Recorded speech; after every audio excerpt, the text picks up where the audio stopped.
Si un joueur comme Verratti qui symbolise la force du PSG, l'avenir, parce que c'est le club qui l'a découvert, parce que personne ne le connaissait. Genre, ah, Verratti, il fait la gueule, il va se barrer.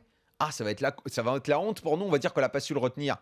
Mais tu t'en fous parce qu'il n'y a personne qui doit être plus important que ton club, que ce soit Verratti ou machin ou X. On l'a vu dans tous les clubs, il n'y a pas de mec totalement indispensable. En plus, je vais te dire une chose. Si demain matin, je ne sais pas ce qui se passera, je n'en sais rien, mais si tu dois te séparer de Verratti, parce que tu expliques que Verratti n'avait pas l'hygiène qu'il fallait, parce que Verratti n'était pas suffisamment professionnel, aussi talentueux soit-il, tes supporters, et on t'expliquera que le club est plus important, tes supporters comprendront, et surtout, il faut avoir une structure derrière. Alors, je ne vais pas te dire de prendre le futur Verratti. Oui, parce que pas prendre le futur. Louis, on lui reparle encore de Ronaldinho. Mais il faut derrière. Mais Louis, on lui reparle de Ronaldinho, mais parce qu'on lui reparle de Ronaldinho parce que le PSG n'est pas un club structuré. On ne devrait pas lui en parler. Ah non, mais je suis d'accord. Mais il n'empêche que quand tu fais ça tout seul et que tu es entraîneur, on te le reproche après parce qu'on ne comprend pas le message sur le moment. Mais parce qu'il faut un club fort, il faut des structures fortes, il faut un directeur sportif fort, il faut des gens qui soient solides et qui mettent le club au-dessus de tout. À partir du moment où tu as aussi accepté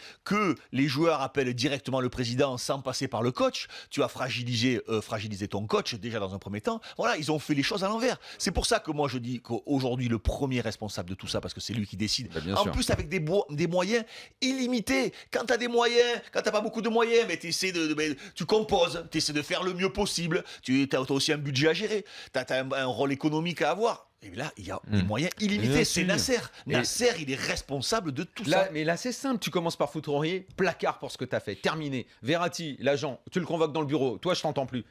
Sinon, ton joueur, c'est fini.